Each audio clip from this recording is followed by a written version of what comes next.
Well, good afternoon, and I want to welcome you to part two of Decluttering Battle Plan.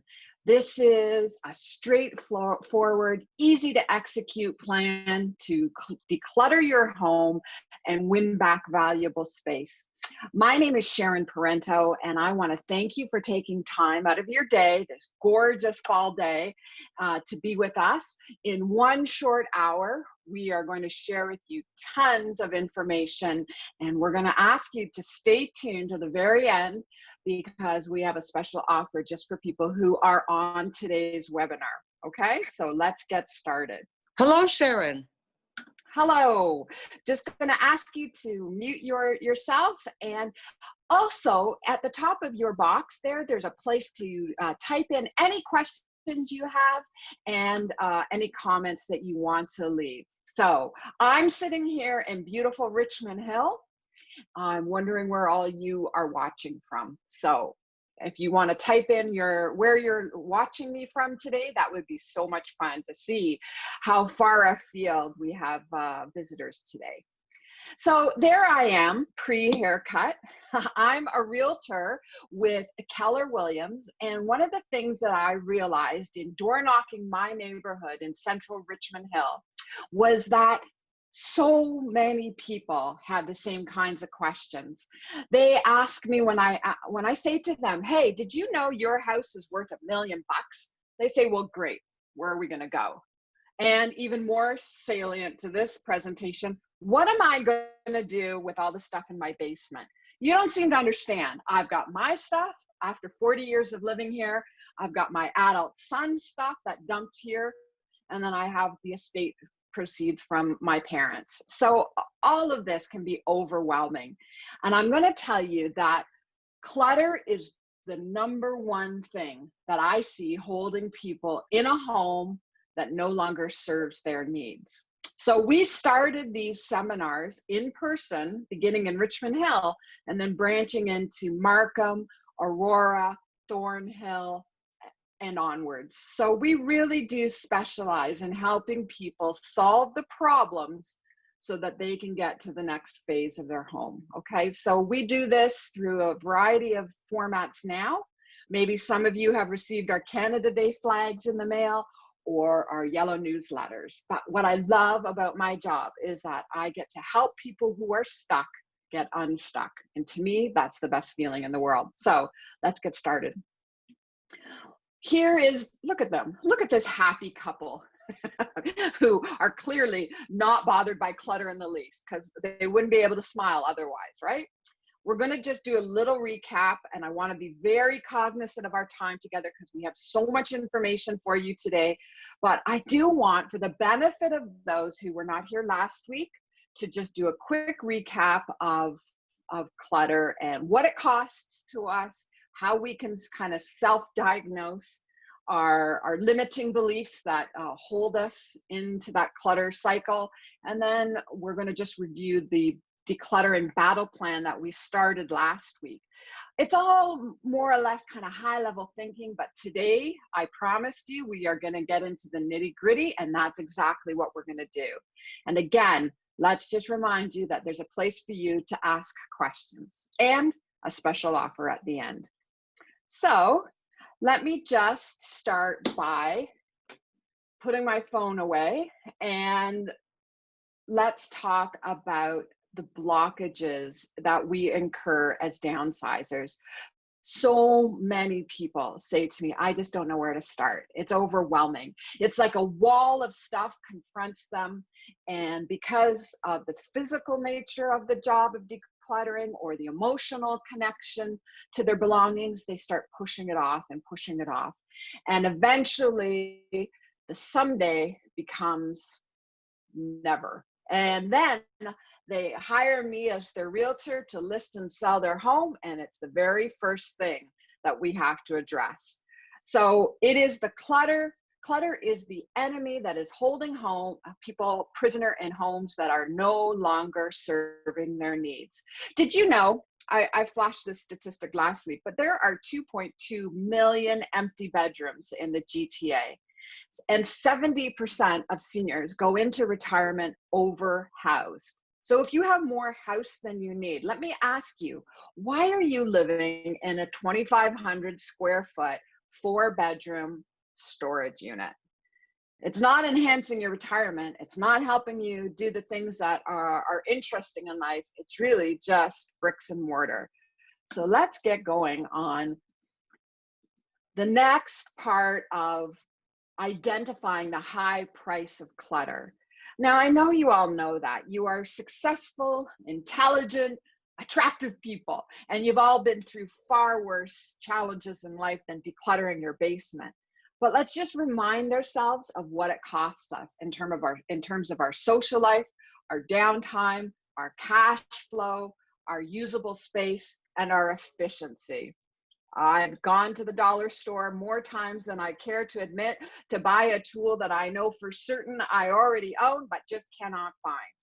And how many of you are like me and we need our glasses to find our glasses? It's a huge frustration. But mostly we are talking about two separate camps. We're talking about the quality of life issues that clutter causes, even things like obesity and difficulty sleeping and depression. But also I'm looking at this through the lens of being a realtor. And it is the number one thing that can cause you to have to leave money behind when you sell your house. Okay, so I really want to emphasize that is that it's not just a wellness issue. I mean, it most certainly is. And many of you are here today, let me guess, because we're all sitting indoors way longer than we wish to. And we're looking around and our house is driving us just a little bit bonkers. Am I right? I feel this all the time. As a matter of fact, I have made a resolution for the month of October to get outside every day for 25 minutes because I am so sick of looking at these 4 walls. So decluttering can definitely help with that, 100%.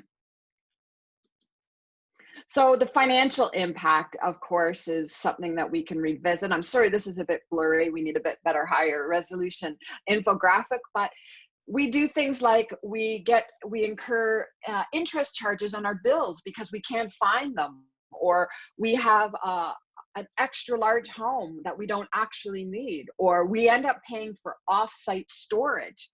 I told a story last week, and I'll just briefly recount it. My next door neighbor paved over our backyards. They're pretty small. He paved it over and built 3 storage sheds and a huge lean-to kind of overhang from his back door.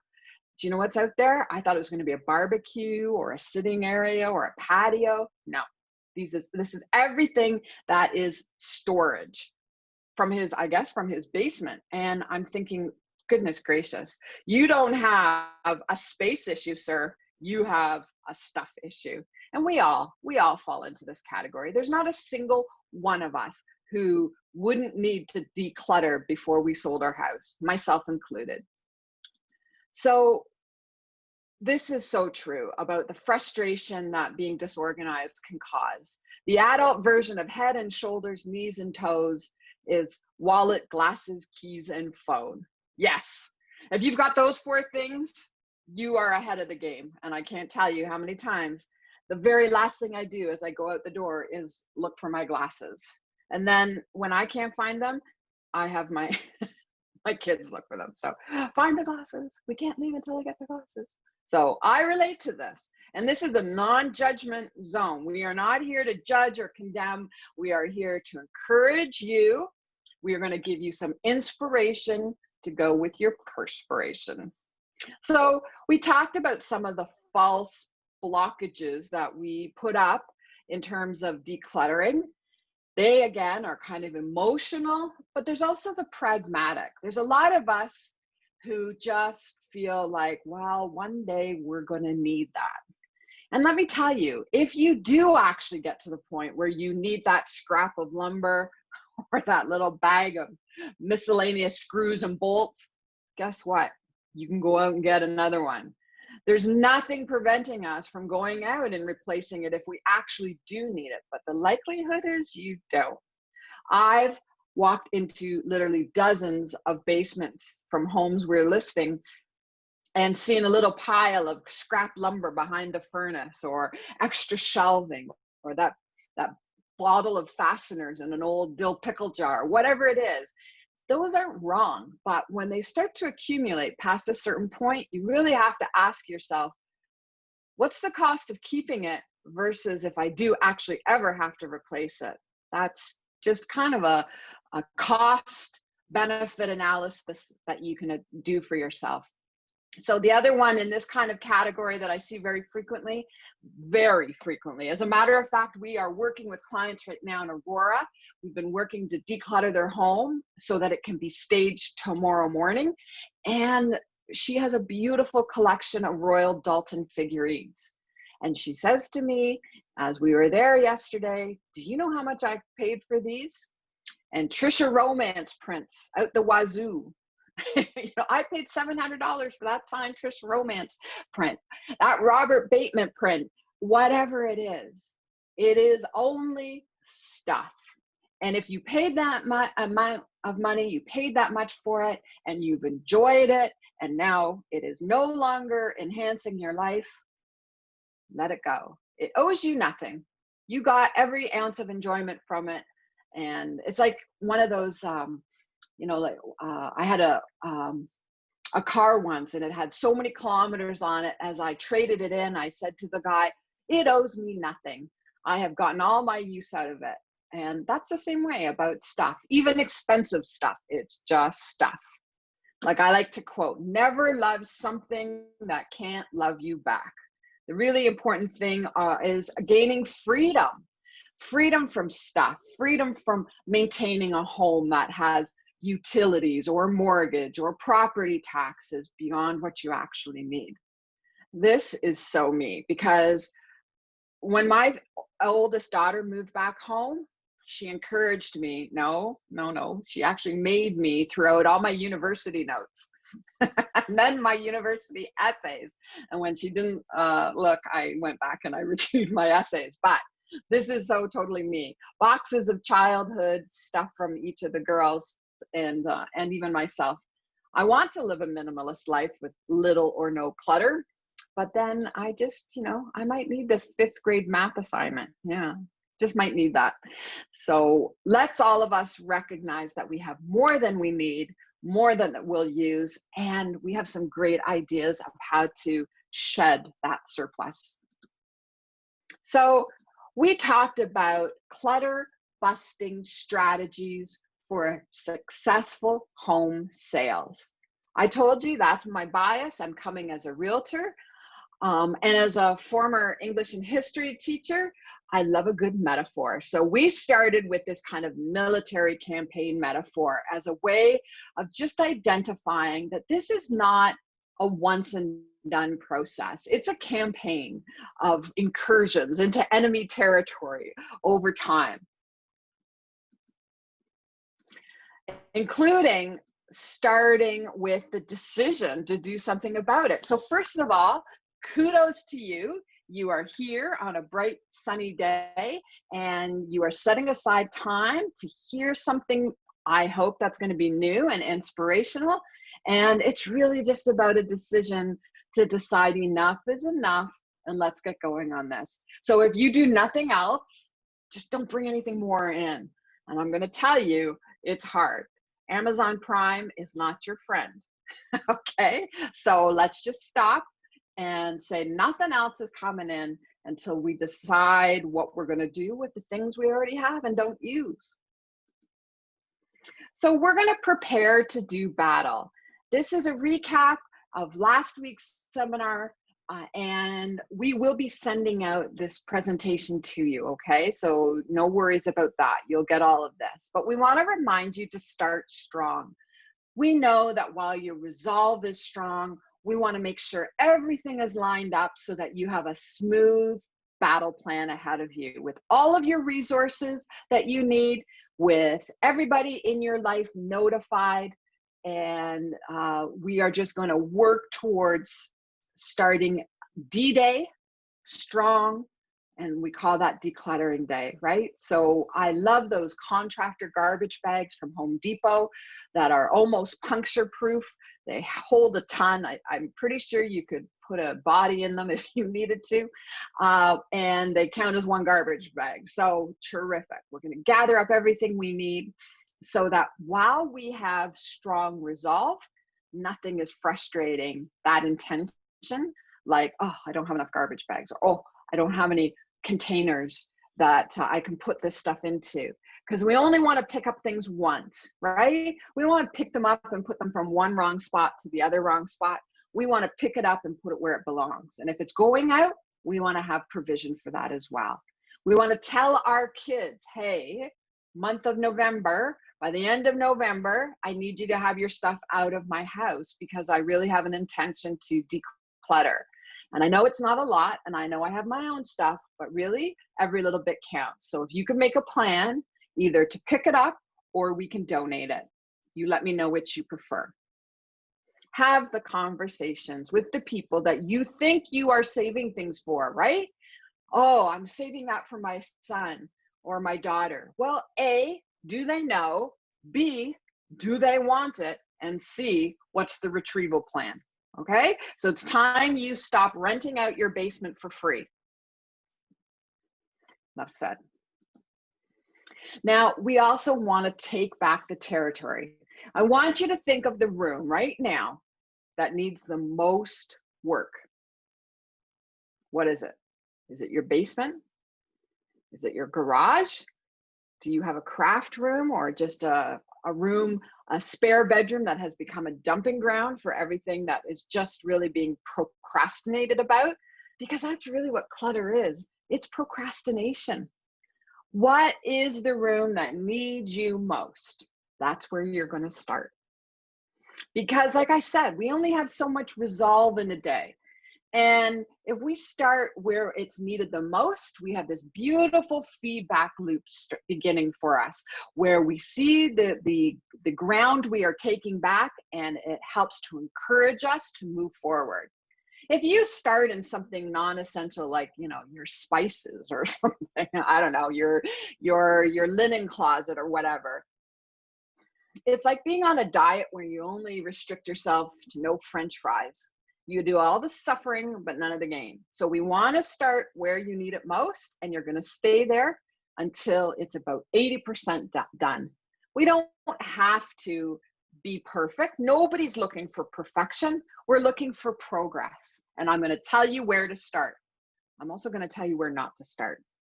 And then we talk about the Pomodoro method. And that's where we set a timer for 25 minutes. And we work diligently on just that one thing for 25 minutes. And actually, part of our special offer is related to this whole methodology. But I have a timer set on my phone. And when I'm procrastinating about things, whether it's paying bills or it's doing paperwork, like generally the administrative part of my job is not my favorite.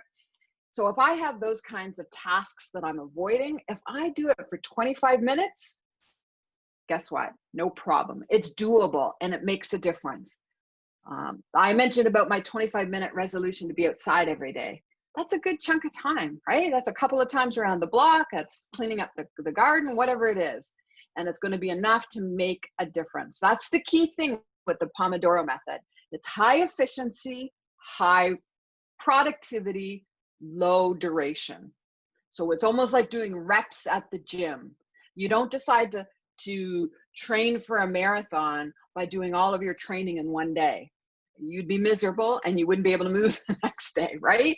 It's time on task over time.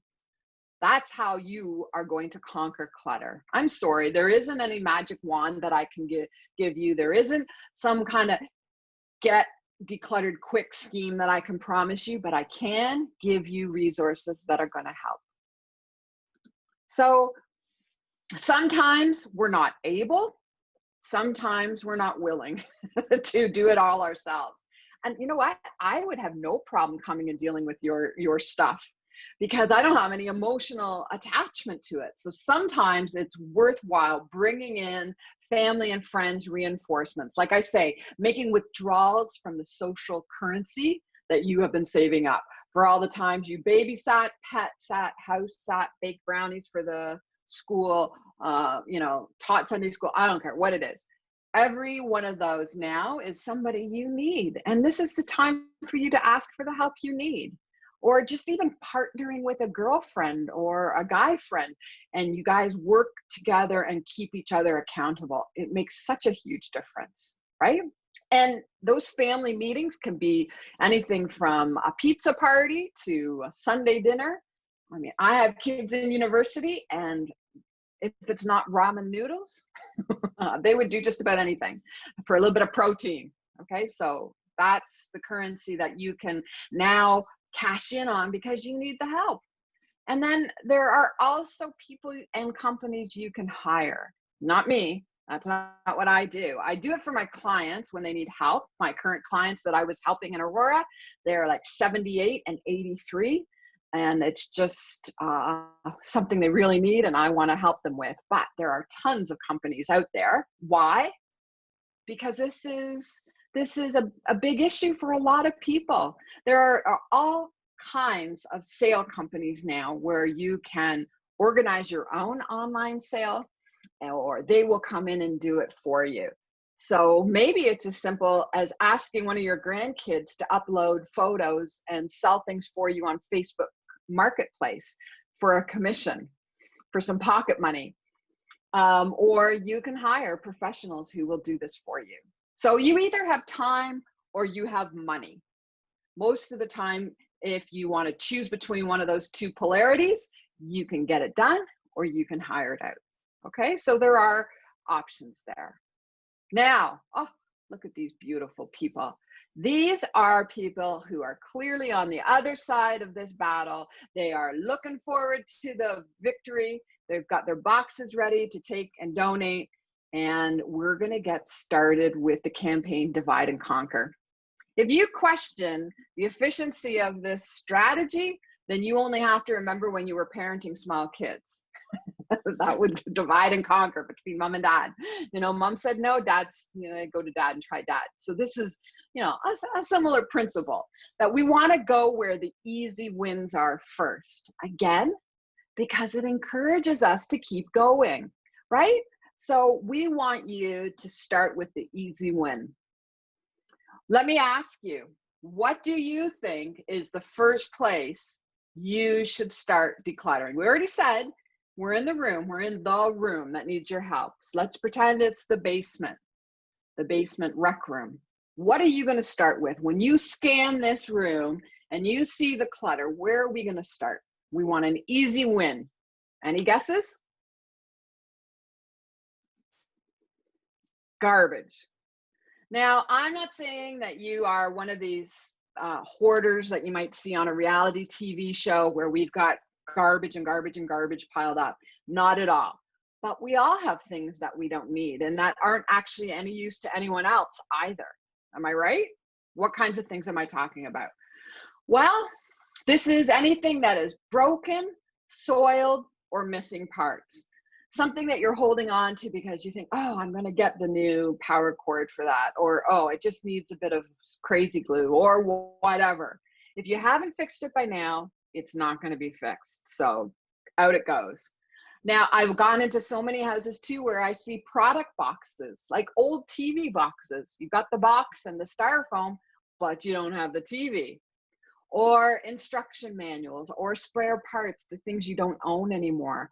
And obsolete technology, remotes, VCRs, telephones, all of that can go out into garbage. Remember, it is probably e-waste, so be careful. You don't just put it out into the regular garbage. It probably has to be taken to an e-waste facility. And then also, if you're like me, you have the good holiday decor and the kind of Class B, Class C holiday decor, maybe some of the things kids made in school or whatever. You've got the good stuff. Now, if you didn't put up box B and C last year, then maybe it's time to get rid of those as well. Am I right? Baby gear. This is almost always garbage because the safety requirements change, right? They have new safety codes and you might have an old car seat, but it's not up to current code and it can't be donated. So that's garbage. And of course, nobody wants your pillows, your worn bedding, towels, or mattresses. Those are almost always garbage as well. I talked about the scrap lumber, but it's kind of a symbol of everything else that kind of falls into that construction category, right? Unfinished crafts and sewing projects. Oh, I'm sorry. I'm so sorry. But this is so true. I had a box up until my daughter decluttered with me. I had a box of skirts that I had cut out, like who knows when. I pinned them all out, cut them all up, and just never sewed them. Out they go. Nobody needs that kind of stuff hanging around. And then the unmatched Tupperware promotional stuff. How many of you go to a place, you know, your travel agent or your car dealership, and they give you out swag like travel mugs? You don't need them. Get rid of them. And then again, we also have more hazardous wastes in things like old paint, solvents, oils, turpentine. Now, this last one is a little bit contentious. As a former tissue folder, where my kids knew that at Christmas and birthdays, they had to hand me the tissue so I could fold it and reuse it. You really have to come down to, are you saving the crumpled gift bag to reuse, or do you end up just going out to Dollarama and picking up a brand new one each and every time? Are you going to pay a mover $30 an hour to move your bag of bags? No, don't do it. Throw it out, start fresh, clear out the space. You're going to feel way better, okay? So this is pretty funny and also true. By the age of 35, you should have a huge box of random cables, but you can't throw any of them out because you're pretty sure you might still need them one day. So true. So that's all going to be stuff that you can easily check out, and you're going to be so amazed and surprised and pleased with yourself. And if you do this right before your garbage day, even better. You fill up the garbage bag and you take it right to the curb, never to be seen again. Beautiful. Now, this is a feel-good opportunity too, to donate. There are a lot of people struggling right now. There are a lot of people who don't have enough. And since we're all here because we have too much, why not equal it out a bit by giving the things that you don't need to people who do need them? Now, I'm sure that the people at the Salvation Army must be absolutely appalled by what they receive sometimes, right? Things that are essentially garbage that should be in that first category that people donate. Oh, it's just got a little side seam tear. Oh, it's just missing all the buttons. Like, that is not what we're looking at here. What I'm talking about are things that still have life in them, that are clean and in good repair. No soiled baby clothes or things that have stains that you can't get out of them. Anything that you have a duplicate of. Have you ever done this? I know I have, where I buy the exact same sweater twice by accident. You know, they're not from the same store, but they are virtually identical. Or anything that you haven't used in the last 12 months. Now, if you are just changing over seasons in your closet, right? Getting the summer stuff tucked to the back and the winter stuff pulled out to the front, anything that you did not use during the summer should be going out. I have to do this Saturday. This is one of my jobs this Saturday, is getting rid of the things that I have not worn for the last 12 months. Anything that doesn't make you feel chic and slender and put together, chuck it out or donate it. So I'm even thinking beyond clothing and items like that, but look at the list at the bottom. We all have kitchen equipment, and we have canning. This year, your mason jars are probably actually worth good money. But for the most part, you've got way too many serving trays and makers, coffee makers, ice cream makers, yogurt makers, bread makers. We got makers up the wazoo that we don't actually use. I got rid of my bread maker this year because staying at home, the carbs were already easily accessible. And for the once or twice a year that I made bread, it just wasn't worth taking up shelf space anymore. How about old sporting equipment that you don't use, or hand tools? There are some places that really could use hand tools that you don't use, power tools. How many skill saws does a man need? Well, I'm sorry, that was a little sexist. How many skill sets does anyone need? So any of that. I've long since stopped camping. This was something I thought I needed to do as a good Canadian mother, and I realized no. My ancestors fought for 200 years to not have to sleep on the floor. So guess what? I'm never sleeping on the ground again. So all my camping equipment, out it goes. Lots of curtain rods, lots of old luggage and bags, lots of craft supplies and yarn and old fixtures when you do a renovation. The old light fixtures come down, the new light fixtures go up. Donate it. Donate it. There are people and there are companies and there are organizations that need it. And you'll feel so much better than putting it into landfill. I don't want you to put things into landfill. I want you to give them to somebody who can use them. This will be us. We'll all be heading up to Salvation Army. I don't donate to Value Village. I donate to Salvation Army just because they are more of a charitable site, and we have other sites that you can send to. And we'll have those in the list of resources for you. Now, this is a hot topic right now about selling. Oh, well, we've heard that there is quite a glut of brown furniture. And I know it has tremendous heart value for you, that you work very hard in your youth to buy this beautiful Duncan Fife oak dining room set that can seat 47 people. That's 29 feet long. But guess what? People are not picking that kind of furniture up right now because, well, their homes are much smaller. Like when you think of it, the whole notion of having a separate dining room is actually kind of strange. This room that you use 5 times a year, if you're lucky, that's not the way even luxury homes are being built right now. I have clients who've been shopping for a luxury home, and everything in the main floor is kind of open concept. And the separate dining area is not that typical. So your heart value is that this is priceless. And then we talk sometimes about the replacement value.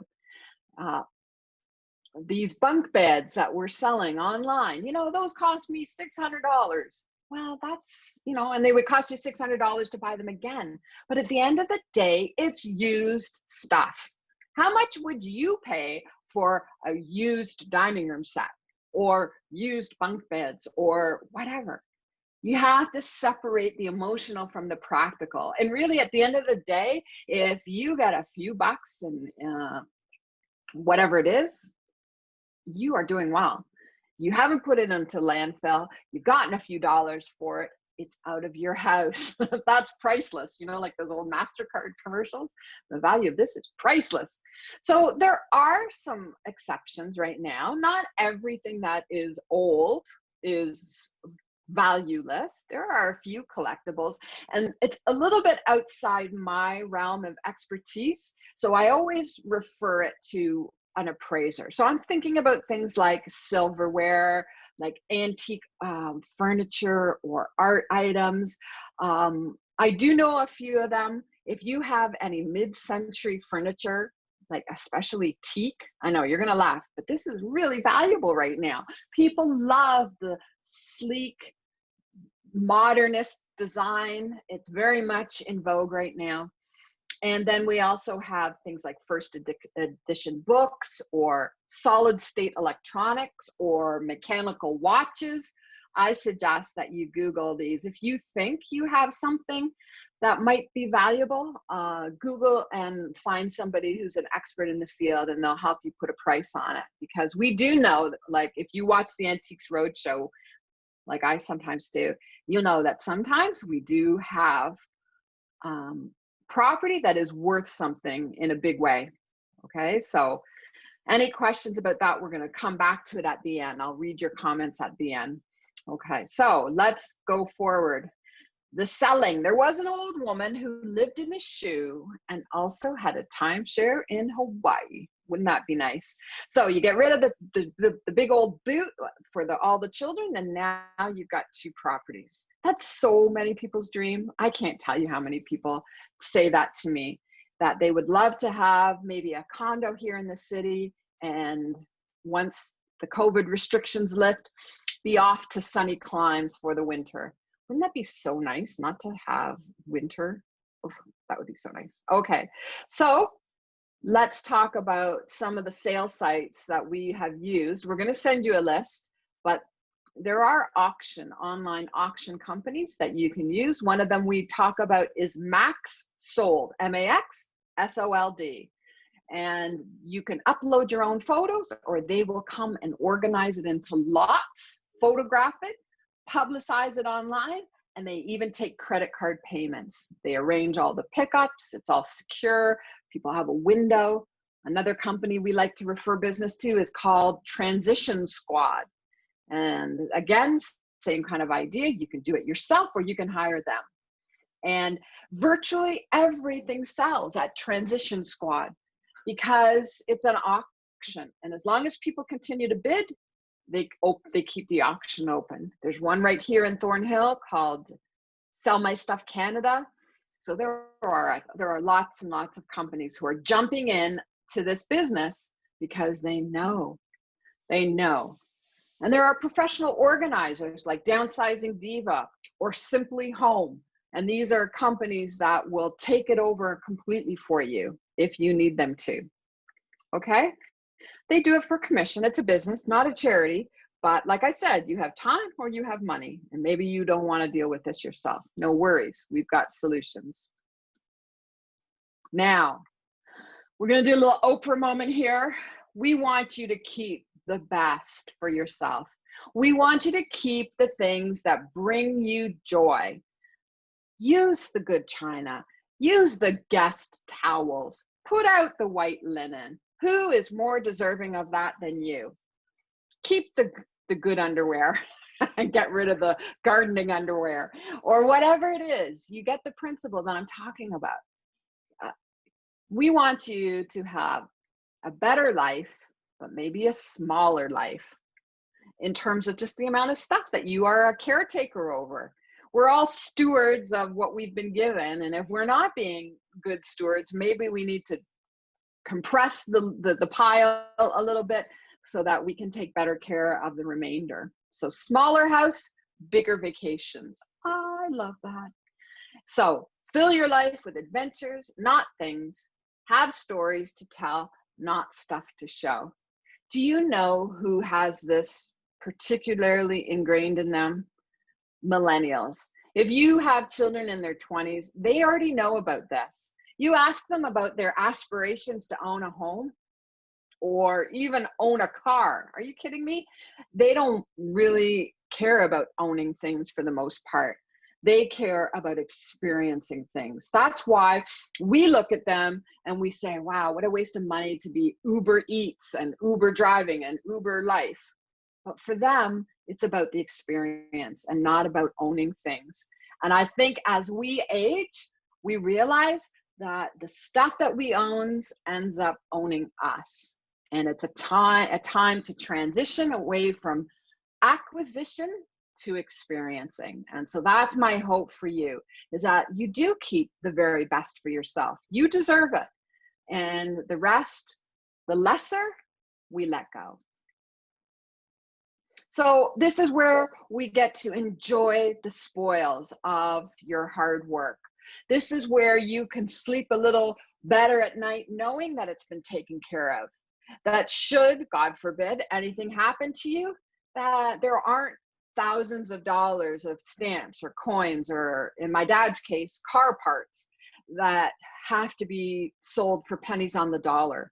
That you are doing this as much for the next generation as you are for yourself. And as I know, as we get along in life, we think of the future and we think of the legacy. And if you've ever had to downsize a parent, an uncooperative parent, or had to deal with an estate sale, you understand that it is awful. It's awful timing, it's awful work, it's tedious, it's got so much complication associated with it. So you are doing everyone in your realm a favor by dealing with it now while you still can, right? So I want to make sure that we do have time for some of the questions, some of the comments that are coming in. What will downsizing your belongings do for you? It's going to bring you freedom, freedom of time, freedom of money, freedom of relationships. You're going to have the time to be able to see the people you want to see and not be a caretaker to an overlarge home. It's going to give you a chance to be more purposeful in what you keep and what you discard. So many times we just have things kind of come into our life and we haven't really evaluated them. So if you're intentional about the things that you hang on to and the things that you release, I know that that's going to improve the quality of your life. So all of those freedoms, freedom to and freedom from.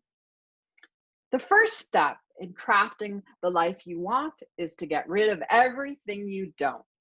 Your life is a masterpiece, like a Michelangelo. How does Michelangelo? I think he said something to the effect that when he looks at a piece of marble, he just removes everything that's not a sculpture.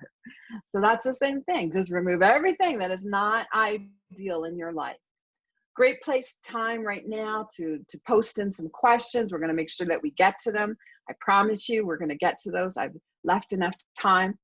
But this is the special offer I wanted you to know about. Before we go any further, I want you to know that we do have a system for you.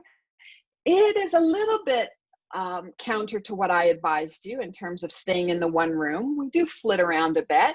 But for those of you who need a step-by-step plan, we've got it for you. This is a screenshot of the first email that you'll receive, and it's called the 30-Day Decluttering Challenge. It's an email campaign, and every day you will get a small task with some tips, some inspirational quotes, and a scorecard, including rest days. So we're going to start on the front hall closet. And then we're going to move on and move on and move on. Let's look up. You can click on this and register once we send you the link. And every day you can start with just self-regulating. Nobody's going to come and check that you've got your homework done. This is only for you. But this is the scorecard that we created, right? So everything here, very manageable, very doable, and we guarantee that you'll lose 30 pounds of ugly clutter by the end of this, okay? So you're gonna sign up? I hope you will. And also share this. Share this with the people in your life that you think could benefit. We'd love to have the more the merrier. It's all ready for you, it's all waiting, and we're even gonna send you a guidebook today to help you get started, okay? So it's all doable. It's all figure outable. Did you know that we do condo tours? This is something I don't know any other realtor who does it. It is a virtual tour. We used to do them in person. I used to pick people up at the Markham Village Library and take them around to look at condos for an afternoon, or in Richmond Hill or Thornhill, wherever. But now we do them all online. So if you think that possibly if you get through the decluttering, you might end up in a condo one day, this is going to be jam-packed with buyer information, things you won't hear from any other realtor, insider tips. Also, we're going to look at some of my favorite condos. I always choose 6, 8, 10, depending what's available. They're for sale right now. Not that that's my intention. My intention is not to sell you something. Really, my philosophy in doing business is coming from contribution. My operations coordinator, Melissa Mendez, who is on this phone call now, or this Zoom call now, she and I partner, and we really love doing these because we know that when we come from contribution and help you get great information, you're going to make better decisions. So I want to give a big shout out to Melissa. I'm going to be sending you the things you need, and she's the one who organizes these things. And I just get to show up and look like I know something, which is debatable. So these condo tours, great way for me to keep my eye on the market, find out some bargains for clients. I'd see that, oh, this condo's been listed for 86 days. Maybe it's time to put in a low ball offer. And again, same kind of high energy, interactive, informative tour that you've experienced today in our webinar. So I'm going to open up and just see. We've got a whole bunch of comments, which is so cool. I love this. Okay, so we've got Toronto and Burlington and Ohio. Okay, London, Toronto, Minnesota. That's awesome. I'm so glad that you are back, Gail. I appreciate that. Everybody is talking about their basements. Yes, the basements. I'm going to say that's 70% of the people on this call are stuck with what to do with their basement. It becomes like drifting sand over time. Okay, so can you donate antique silverware, china? Oh, you can, says Karen, and get a tax receipt. Yes. That's what's happening, is that lots of these places are offering a tax receipt.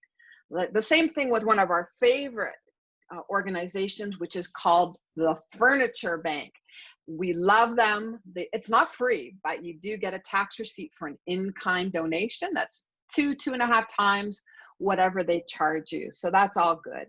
It helps new Canadians prepare an apartment for themselves, women who are coming from the shelter system, or anybody who needs to set up an apartment and doesn't have the means. They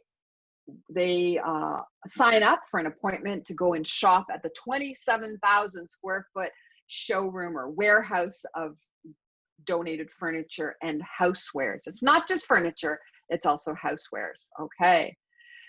What about LPs and records? Yes, very, very important niche market right now, because there are literally a billion LPs in existence in the world, and they are having a resurgence with true audiophiles. So I do suggest, Sonia says, to look downtown for places that will buy them. What I have found is that they tend to buy them as a collection. They don't cherry pick them. You want them to take everything, the good, the bad, and the ugly. So, have that as kind of your strategy in the back of your mind. Okay. Mike's Music seems to be a good place. Anything used, books about movies, cars. Yes, there are some used bookstores that are available. My experience has been that with places like that are looking at used books, they're also looking for antique books. And you might find that Facebook Marketplace is a very active, robust place that you can sell those specialty niche items. You're going to be signing up for the decluttering challenge as a result of this email. So if you have any other questions that you'd like to contribute to our panel right now, we're going to do our best to source those for you, follow up with you. So let me ask you, why do you need to declutter? We've got 12 more minutes. I want to make sure that we have a clear understanding. Why? What do you expect decluttering to do? How do you get over being too sentimental over things? Okay, my favorite strategy, because I'm a big sucky baby when it comes to sentimental things, especially about my children, is to take a picture of them and then have a photo book made. So the photo book you can keep and flip through it, but it's better than keeping the individual items. So that's one thing. Sentimental items. Lots of times sentiment becomes wrapped up with guilt. The fact that your grandma gave this to you and you feel kind of guilty about getting rid of it, like it's somehow disrespectful to her memory. I'm just going to encourage you to balance that with the truth that your grandma doesn't want you to be burdened by her stuff. She gave it to you with the expectation that you would enjoy it. And if you're not enjoying it, or it doesn't fit into your new lifestyle, then it's time to let it go. And she'd actually want that for you. So don't mistake sentiment, which is now us back in hindsight, the actual memory. If you think you need a reminder of the memory that object instills in you, like I said, take a picture. Take a picture, put it in a photo book, and then you can flip through it. A photo book is going to take a lot less room than the actual items themselves. So June says that her goal here is to be more organized. We are all feeling a bit disorganized, a bit discombobulated, and by setting up a more organized household, the very first thing to do is to purge the surplus.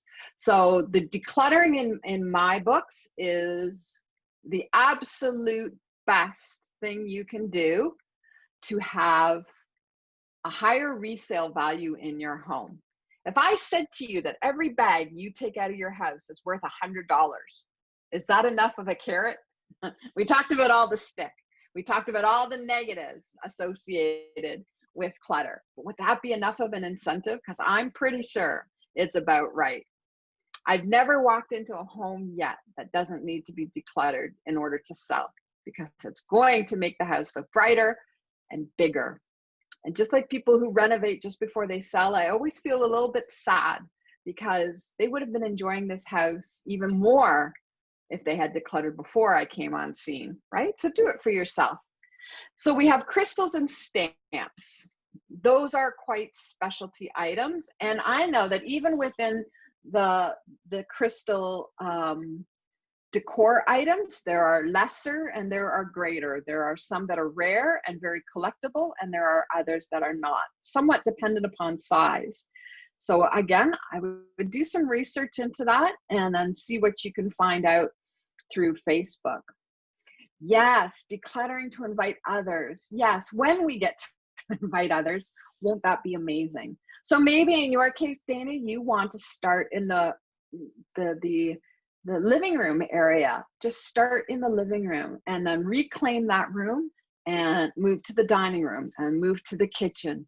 And so now you've got kind of a public area that you can invite people to, and that will encourage you to keep going and do the washrooms and do your bedroom, and on it goes. This is something that in the cold, dark winter days can really bring us some joy.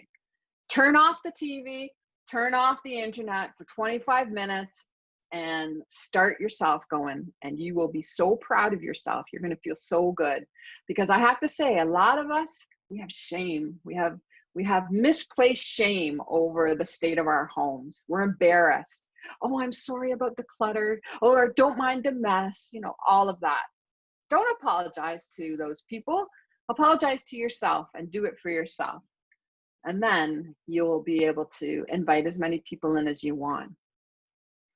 Any other questions, comments? Is there a difference between staging a home and decluttering? I'm going to say yes, because usually decluttering is the first step. We're literally making room by packing away the things the client is taking with them, but we don't necessarily want on display. Because your buyer, like the clients up in Aurora that we're working with, as I said, 78 and 83, that's not who we're selling the house to, is it? The buyer is likely in their early 40s. So our Royal Daltons and the Bradford Exchange collection of plates on the wall, is that going to appeal to them? No, we want them to see themselves in the home. So when we stage, the first step is we declutter, we put away the old, and then oftentimes we reintroduce new. We bring in something that's a little more contemporary, an aesthetic that's going to be more broadly appealing. We want to mass market your home. And that is what cluttering starts, and then we do with the staging. We actually have a staging workshop where I teach you how to stage as much as you can on yourself to save money. I love staging homes. If you saw what's behind these these banners, a whole lot of staging stuff that I sometimes use to help my clients get their homes ready. But it's not exactly the same thing, but they are definitely related, because they are both about making your home visually appealing. Okay, so decluttering, it could just possibly stop with you, that the only person who is enjoying the fruit of your labor is you. But with staging, we really have an idea about marketing the home in a variety of online media. So we stage a home to create this wow and get people to think, wow, that's a great house for not a bad price. Let's go have a look at it, honey. Honey, start the car. Let's go look at it. So that's why we stage properties. I'm glad that you enjoyed this. Thank you so much. I really, really enjoyed doing them. It would be my distinct pleasure to help you in any way that I can. It's really a privilege to have your time, to have your attention. You've listened much more attentively than my teenagers do. So thank you for that. You make me feel like I'm worth listening to. Thank you. So I'm going to go off and have a beautiful day. I hope you are too.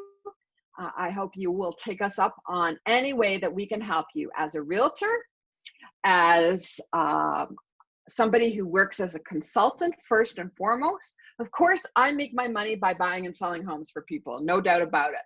But it really starts by having this kind of conversation. That's what I love to do, is work with people. We start the conversation going, and then they choose me over the other 49,999 realtors in Toronto because they like me, they want to work with me, and they trust me.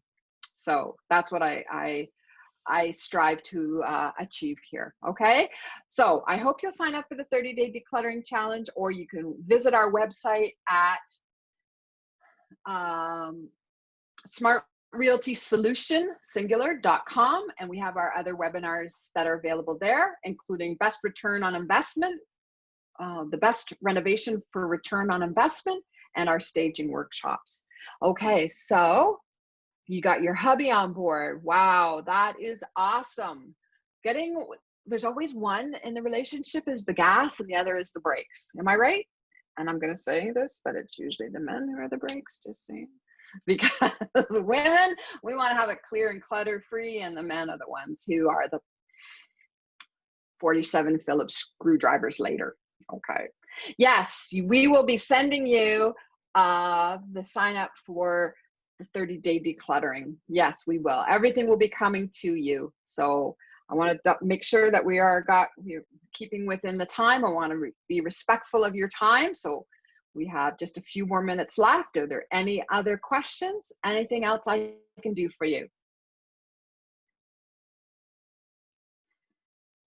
I feel like I should be humming the Jeopardy tune. I'm glad you enjoyed the presentation. It's been so gratifying to have you here today. Such a great turnout.